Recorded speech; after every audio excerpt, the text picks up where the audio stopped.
नमस्कार दोस्तों, I doctor Ravishankar Sharma, CSIT department assistant professor, Rabindranath Tagore university. आज का बहुत ही इम्पॉर्टेंट टॉपिक है जो सबके लिए बहुत ज़रूरी है, जो भी लोग प्रोग्रामिंग से कनेक्ट करना चाहते हैं। आज का जो टॉपिक है जिस पर हम बात करेंगे कंप्यूटर प्रोग्रामिंग कॉन्सेप्ट की। इसमें हम बात करेंगे कि किसी भी प्रोग्रामिंग को शुरू करने से पहले, पढ़ने से पहले किन बेसिक चीज़ों का नॉलेज हमें होना चाहिए।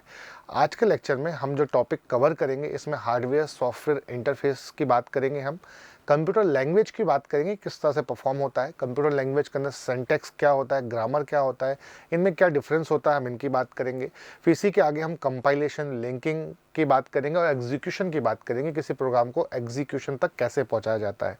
फिर एक इम्पॉर्टेंट सेक्शन हम बात करेंगे प्रोग्राम एरर्स के, कि कितने तरह के एरर्स प्रोग्राम में आ सकते हैं और उन्हें हम कैसे आइडेंटिफाई करते हैं। और लास्ट में डिस्कस करेंगे कंपाइलेशन और इंटरप्रेटर, जो कि एक बहुत ही इंपॉर्टेंट टॉपिक है। तो चलिए स्टार्ट करते हैं। पहली कैटेगरी है सॉफ्टवेयर कैटेगरी।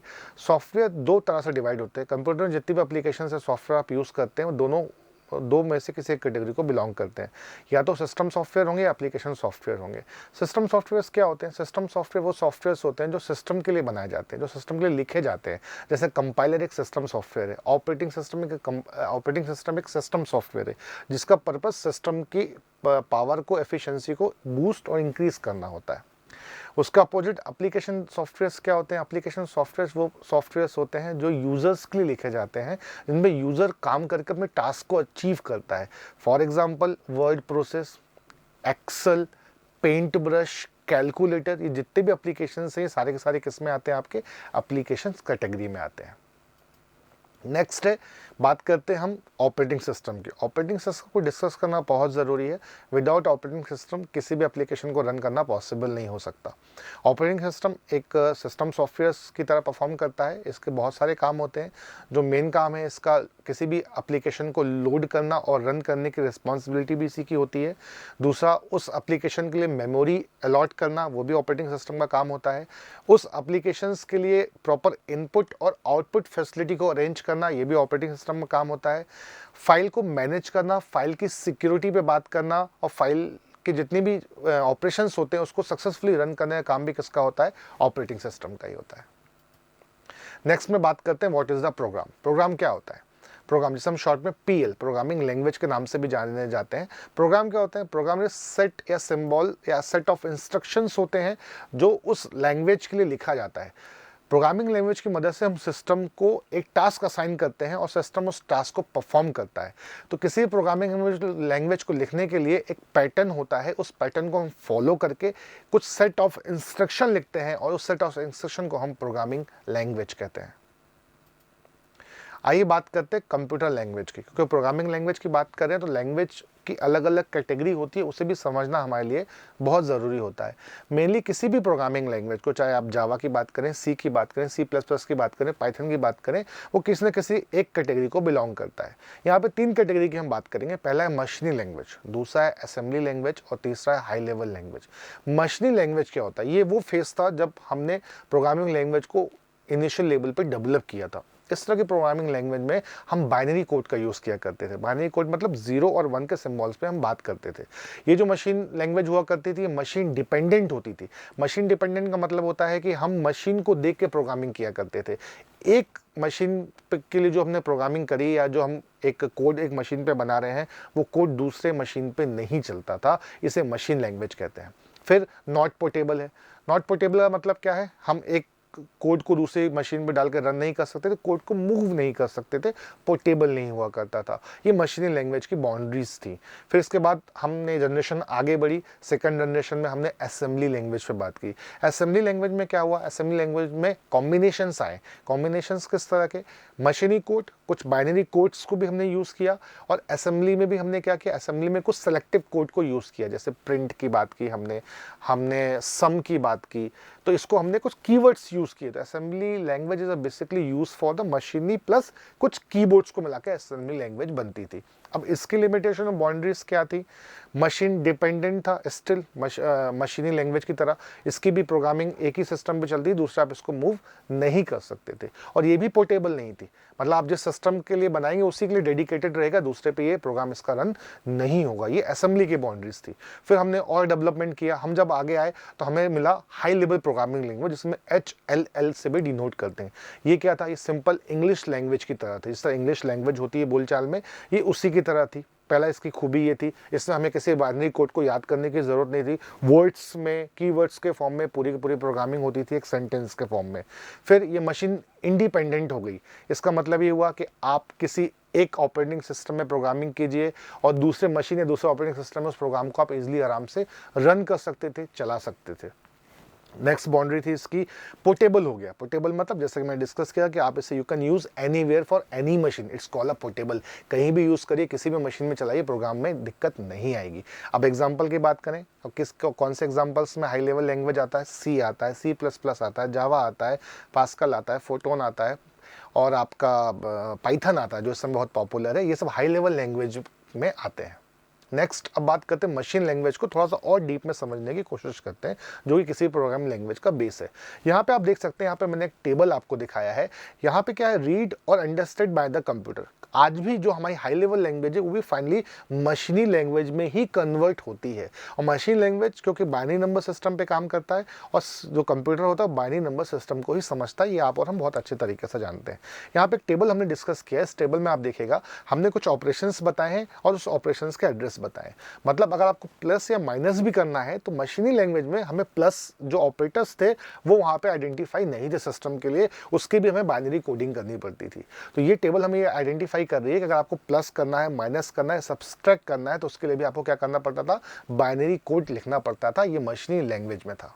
फिर आया असेंबली लैंग्वेज। असेंबली लैंग्वेज में क्या हुआ, असेंबली लैंग्वेज में हमने क्या किया, सिंबल्स का यूज़ किया। यहाँ पे ऑपरेटर इंट्रोड्यूस हो गए थे, प्लस माइनस के साथ आ गए थे।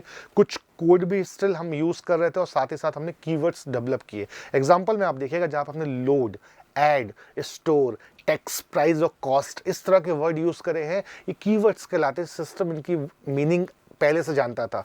अगर आपको दो वेरिएबल्स को आपस में जोड़ना है तो आप ऐड वर्ड का यूज़ कर सकते थे और सिस्टम वहाँ पहचान जाता था कि आप दो वेरिएबल्स पे या दो अलग अलग वेरिएबल्स पे ऐड ऑपरेशन परफॉर्म करना चाह रहे हैं। This is the power of assembly language, जहाँ पे हमारी सहूलियत थोड़ी सी बढ़ गई थी। फिर आई वो फाइनली स्टेज जहाँ पे आप और हम काम कर रहे हैं, जहाँ पे हमने क्या किया, हमने लैंग्वेज को, प्रोग्रामिंग लैंग्वेज को एक सिंपल बोलचाल के लैंग्वेज में लिखने में कन्वर्ट हो गए, जहाँ पे हमने अपने ऑपरेशंस और अदर चीज़ों को सेंटेंस में लिखना हमने शुरू कर दिया। हर सेट ऑफ इंस्ट्रक्शन को हमने एक सिंपल इंग्लिश लैंग्वेज में लिखने लगे, जिससे हमारा काम बहुत आसान हो गया। यहाँ पे एक हम आपको एग्जाम्पल पे देखिएगा, हमने लिखा cost is equal to price plus text.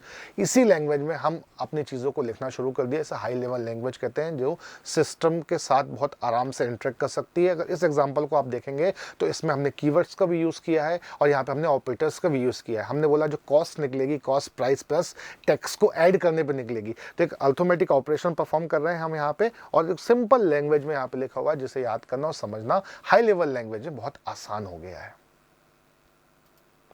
फिर हम बात करते हैं सिंटैक्स की। किसी भी लैंग्वेज के लिए सिंटैक्स बहुत इंपॉर्टेंट होता है। आप किसी भी लैंग्वेज की जब स्टार्ट करते हैं तो विदाउट सिंटैक्स आप उसे नहीं लिख सकते। हम शुरू से पहले से ही बात कर रहे हैं कि किसी भी लैंग्वेज में प्रोग्रामिंग लिखने के लिए हमें एक पैटर्न फॉलो करना पड़ता है। उस पैटर्न को ही सिंटैक्स कहते हैं। सिंटैक्स में बहुत सारे कॉमा आते हैं, सेमीकोलम आते हैं, ब्रैकेट्स आते हैं। तो हर लैंग्वेज का, हर प्रोग्रामिंग लैंग्वेज का सिंटैक्स अलग हो सकता है, कॉन्सेप्ट अलग नहीं होता। सी का सिंटैक्स अलग है, पाइथन का सिंटैक्स अलग है, जावा का सिंटैक्स अलग है, टोटली अलग नहीं होता, कुछ सिमिलर होता है। तो सिंटैक्स से हम यहाँ समझते हैं, सिंटैक्स वो पैटर्न होता है जिस पैटर्न में हम अपनी सेट ऑफ इंस्ट्रक्शन को लिखते हैं और कंपाइलर, इट मीन सिस्टम, उसे समझता है और उसे एग्जीक्यूट करता है। फिर एक और यहाँ पे मिथ आता है जहाँ पे सिंटैक्स और ग्रामर की बात करते हैं, क्योंकि हम कह रहे हैं कि हाई लेवल लैंग्वेज में हम अपने बोलचाल की भाषा में हमने लिखना शुरू कर दिया। तो क्या ग्रामर और सिंटैक्स में कोई डिफरेंस है? जी बिल्कुल डिफरेंस है।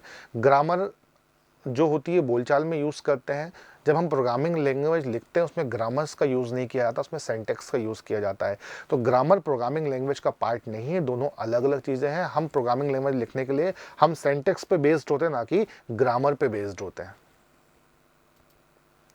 आइए बात करते हैं हम कंपाइलर की। कंपाइलर और प्रोग्राम में क्या डिफरेंस है। देखिए कंपाइलर बहुत इंपॉर्टेंट होता है, क्योंकि मैंने आपको स्टार्टिंग में ही कहा था, जब हाई लेवल लैंग्वेज में आप प्रोग्राम लिखते हैं, उस प्रोग्राम को फिर हम कन्वर्ट करते हैं ऑब्जेक्ट कोड में, जिसे क्लास फाइल हम कहते हैं, वो कंपाइलर की मदद से किया जाता है। कंपाइलर क्या करता है, जब भी हम किसी प्रोग्राम को लिखने के बाद उसे रन करना चाहते हैं, तो रन करने से पहले उसे हम कंपाइल करते हैं। कंपाइल टाइम पे हमारे सेंटेक्स के एरर्स को चेक किया जाता है कि कोई सिंटैक्स एरर है कि नहीं है। उसके बाद उसे बाइनरी कोड में कन्वर्ट किया जाता है ताकि हम उसे प्रॉपर एग्जीक्यूट कर सकें। यही काम कंपाइलर का होता है। आइए इस डायग्राम की मदद से हम कंपाइलर को देखते हैं कि कंपाइल करके बाइनरी लैंग्वेज में चीज़ें कैसे कन्वर्ट होती हैं। आपका प्रोग्राम है सोर्स कोड, कंपाइलर की मदद से आपने उसे असेंबली लैंग्वेज में कन्वर्ट किया। असेंबली लैंग्वेज में आने के बाद असेंबलर की मदद से आपने उसे मशीनी कोड में कन्वर्ट किया, मतलब 0 1 बाइनरी कोड में कन्वर्ट किया। और बाइनरी कोड में कन्वर्ट होने के बाद, जिसे हम क्लास फाइल कहते हैं, वो क्या होती है, हमारी एग्जीक्यूट होती है। तो हर प्रोग्राम का कंपाइलेशन प्रोसेस इस तरह से ही गुजरता है। आइए बात करते हैं लिंकर की। लिंकर क्या होता है। लिंकर मतलब लिंक करना। आप अपने प्रोग्राम से किन किन चीज़ों को लिंक कर सकते हैं। तो यहाँ पे एक लाइब्रेरी आती है।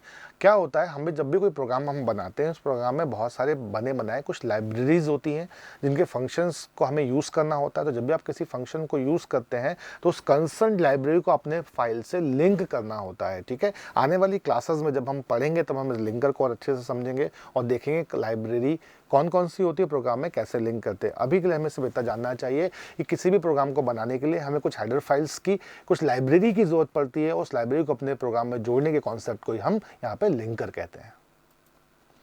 आइए देखते हैं किसी प्रोग्राम को रन करते समय सीपीयू कैसे बिहेव करता है। देखिएगा इस डायग्राम से हमें समझने की कोशिश करते हैं कि मेमोरी में और सीपीयू के बीच डेटा कैसे इंटरेक्ट करता है आपस में। जब आप डेटा इनपुट कराते हैं, इनपुट कराने का मतलब हुआ जब आपने प्रोग्राम को लिखा और रन करने की कोशिश की, तो यहाँ पे अंदर जाके 3 फेसेस हमें मिलते हैं। मशीन लैंग्वेज प्रोग्राम होता है जो एग्जीक्यूटेबल फाइल होता है, data entry during the execution, और कंप्यूटर रिजल्ट की बात आती है। क्या हो रहा है, आपने प्रोग्राम बनाया, प्रोग्राम को रन किया, प्रोग्राम को एग्जीक्यूट करते समय अगर आपको कोई इनपुट की ज़रूरत पड़ती है तो कीबोर्ड की मदद से आप वहाँ पे डेटा को इनपुट कराते हैं। इस बीच सीपीयू से आप प्रॉपर इंटरेक्ट करते रहते हैं और after execution you get the result. यहाँ पर रिजल्ट आता है जो सीपीयू आपको आउटपुट फॉर्म में जनरेट करता है। This is the mechanism of programming run करने के लिए। आइए प्रोग्राम एग्जीक्यूशन की बात करते हैं।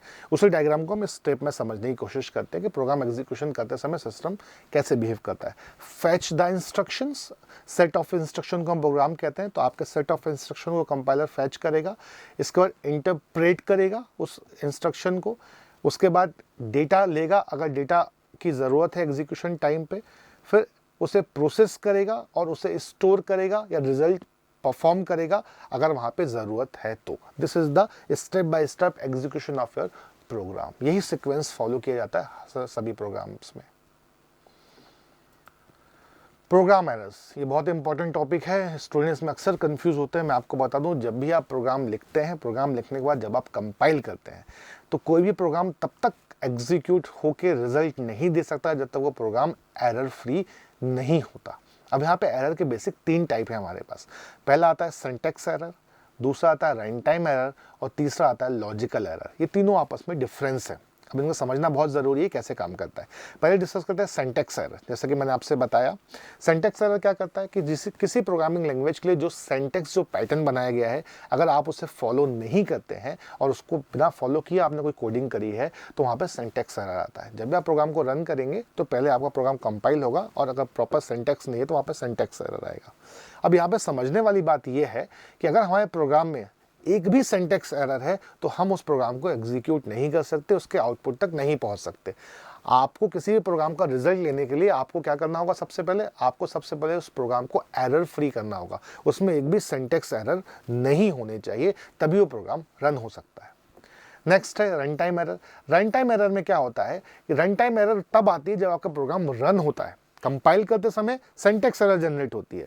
आपने प्रोग्राम को कंपाइल कर दिया, सिंटैक्स एरर 0 थी, आपका प्रोग्राम रन हो जाएगा, एग्जीक्यूट हो जाएगा। रन करते समय अगर कोई एरर आती है तो उस एरर को हम क्या कहते हैं, रन टाइम एरर कहते हैं। और वहाँ पे प्रोग्राम आपका आउटपुट जनरेट नहीं करा पाता है। किस तरह की एरर हमें फेस करनी पड़ती है रन टाइम में, आप यहाँ पे देखिए। जैसे आपने लिखा डिवाइड बाय 0, अगर आप किसी नंबर को 0 से डिवाइड करोगे तो इन्फिनाइट आएगा, ये सब हम बहुत अच्छी तरीके से जानते हैं। तो इस तरह की सिचुएशन जब आती है तो वहाँ पे सिस्टम तैयार नहीं होता है और इन्फिनाइट की वैल्यू आएगी, सिस्टम उसे हैंडल नहीं करेगा, तो वहाँ पे क्या आ जाएगा, रन टाइम एरर आ जाएगा। या आपने कोई इनवैलिड इनपुट डाल दिया, आपसे कहा गया था कि आप कोई नंबर डालें, आपने वहाँ पे कैरेक्टर इंसर्ट कर दिया, तो वहाँ पे क्या हो रहा है, वहाँ पे इनपुट गलत आ गया, इनवैलिड इनपुट डाल दिया। इस केस में भी आपको क्या फेस करना पड़ेगा, रन टाइम एरर करना पड़ेगा और प्रोग्राम आपका वहाँ पे टर्मिनेट होकर बाहर आ जाएगा, आपके आउटपुट तक नहीं पहुँचेगा। ये 2 एरर हो गए। तीसरा एरर क्या होता है, लॉजिकल एरर होता है। लॉजिकल एरर में क्या होता है, सिस्टम प्रोग्राम आपका कंपाइल हो जाएगा सक्सेसफुली, आराम से कंपाइल होने के बाद रन हो जाएगा, एग्जीक्यूट हो जाएगा, रन होने के बाद आपका आउटपुट भी आ जाएगा, बट आउटपुट आपका उस तरह से नहीं आएगा जो सोच के आपने आउटपुट के लिए प्रोग्राम बनाया था। मतलब आपने लॉजिक गलत कर दिया, वहाँ पे लॉजिकल एरर आता है। फॉर एग्जांपल से हम समझते हैं, बात हमें समझ में आ जाएगी। मान लीजिए आपको 2+2 का प्रोग्राम बनाना था, 2+2 4 आना चाहिए था आउटपुट के फॉर्म में। आपने प्रोग्राम को एग्जीक्यूट किया, आपने प्रोग्राम को रन किया और आउटपुट क्या आ गया, 22 आ गया, 22 आ गया। आना क्या चाहिए था, 4 आना चाहिए था, आ क्या गया, 22 आ गया। मतलब रिजल्ट तो हमारा आ गया है, लेकिन जिस रिजल्ट के लिए हमने प्रोग्राम बनाया था, क्या वो रिजल्ट आया, वो रिजल्ट हमारे पास नहीं आया। इससे ये सिचुएशन क्या बताती है हमें कि हमें कहीं ना कहीं हमने लॉजिक गलत कर दिया है। तो इसे हम क्या बोलते हैं, इसे हम लॉजिकल एरर कहते हैं कि आपने जो बनाया उसमें लॉजिक आपने गलत लगा दिया, तो प्रोग्राम कंपाइल भी हो गया, रन भी हो गया, बट जिस चीज़ के लिए प्रोग्राम बनाया था सही आंसर नहीं आया। आइए, एरर्स की हमने बात कर ली, अब हम बात करते हैं कंपाइलेशन वर्सेस इंटरप्रेटर की। आप जब भी कोई प्रोग्रामिंग लैंग्वेज पढ़ेंगे, 2 वर्ड आप जरूर पढ़ेंगे, कंपाइलेशन और इंटरप्रेटर।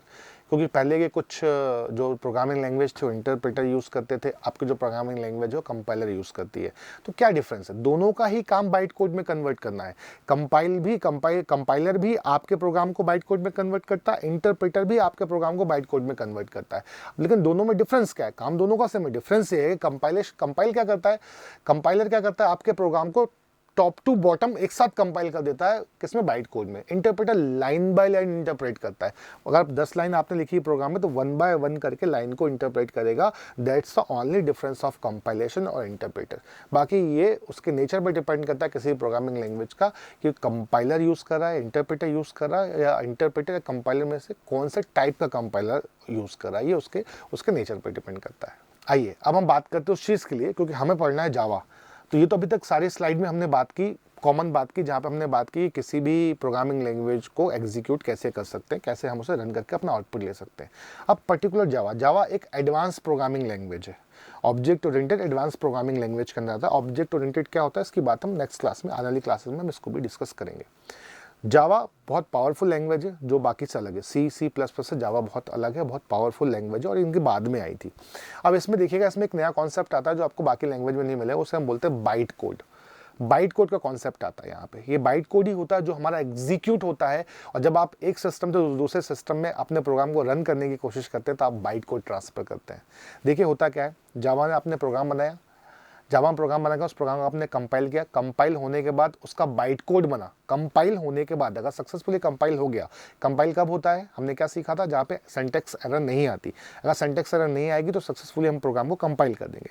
कंपाइल होने के बाद बाइट कोड जनरेट होगा, बाइट कोड जनरेट होने के बाद इंटरप्रेट होगा, उसका ML बनेगा, मतलब मशीनी लैंग्वेज में कन्वर्ट होगा, मतलब 0-1 के फॉर्म में कन्वर्ट होगा, और फिर जाके एग्जीक्यूट होगा। तो हम कंपाइल करने के बाद बाइट कोड, सक्सेसफुली कंपाइल करने के बाद बाइट कोड अचीव करते हैं। बाइट कोड ही वो फाइल होती है जो हम एग्जीक्यूट करके उसका रिजल्ट लेके आते हैं, ठीक है। वैसे just in time JIT compilation transfer भी बाइट कोड में देखा जाता है। आइए तो हम जावा का मैकेनिज्म समझने की कोशिश करते हैं कि जावा में बनाया गया प्रोग्राम किस तरह से एग्जीक्यूट होता है। यहाँ पे समझिएगा, सबसे पहले एक सोर्स फाइल होती है जिसमें हम प्रोग्राम लिखते हैं, उस प्रोग्राम का कंपाइलेशन होता है, और सक्सेसफुली कंपाइल होने के बाद एक बाइट कोड जावा में हमें मिलती है। इसी बाइट कोड को हम क्लास फाइल भी कहते हैं। अगर आप जावा के अलावा किसी और एनवायरनमेंट में हैं तो आप उसे क्लास फाइल के नाम से डिनोट करेंगे, और अगर जावा में प्रोग्रामिंग कर रहे होंगे तो उस क्लास फाइल को आप क्या बोलेंगे, बाइट कोड बोलेंगे। बाइट कोड बनने के बाद अलग अलग एनवायरनमेंट के हिसाब से अलग अलग मशीनी उसे रन करती है। यहाँ पे देखिए मैं 3 एनवायरनमेंट को डिस्कस किया है। अगर आप विंडो यूज़ कर रहे हैं, आप एक ऐसी मशीन यूज़ करें जहाँ पे विंडो ऑपरेटिंग सिस्टम डला हुआ है, तो वहाँ पे JVM काम करता है। Most of the student window पे ही काम करते हैं। तो एक JVM होता है, जो JVM क्या करता है, आपके बाइट कोड को रन करता है। तो JVM रिस्पॉन्सिबल होता है आपके प्रोग्राम के आउटपुट को लाने के लिए, जिसे रन करके मशीन कोड में चीज़ों को एग्जीक्यूट करता है। ये कौन करता है, JVM करता है। किस केस में, विंडो में। अब लाइनेक्स में भी JVM होता है। ये लाइनेक्स का जेवीएम विंडो के जेवीएम से अलग होता है, उसी तरह मैक का भी जेवीएम होता है। तो ये सबका अलग अलग जेवीएम होता है और बाइट कोड को सब जेवीएम ही रन करता है, इसीलिए ये मशीन इंडिपेंडेंट है, ना कि मशीन डिपेंडेंट है। जावा जो है मशीन डिपेंडेंट नहीं है, मशीन इंडिपेंडेंट है ना। मशीन पर डिपेंड नहीं होता जावा का कोड। जावा का प्रोग्राम आप चाहे तो आप विंडो में जावा का प्रोग्राम बनाइए, कोई प्रोजेक्ट विंडो में बनाइए, उसको आप लाइनेक्स में भी आराम से चला सकते हैं, उसको आप मैक में भी आराम से चला सकते हैं, क्योंकि बाइट कोड जेवीएम के थ्रू रन होता है और हर ऑपरेटिंग सिस्टम में जेवीएम इंस्टॉल किया जाता है जावा प्रोग्राम को रन करने से पहले। चलिए आज के लिए इतना ही। Thank you so much. आने वाले लेक्चर में हम बात करेंगे कि हम जावा के सॉफ्टवेयर को अपने सिस्टम में कैसे इंस्टॉल कर सकते हैं, और आज जो भी हमने थ्योरी की बेस में पढ़ा उसे आने वाली क्लासेस में हमें और क्लियर कॉन्सेप्ट को समझेंगे। जावा इंस्टॉलेशन भी एक अलग प्रोसेस है जो बाकी लैंग्वेज से अलग होती है, तो इसे भी हम देखेंगे कि अपने सिस्टम में हम जावा को कैसे इंस्टॉल कर सकते हैं और कैसे एक पहला प्रोग्राम जावा का हम रन कर सकते हैं। आज के लिए इतना ही। हमसे जुड़े रहिए। थैंक यू, धन्यवाद।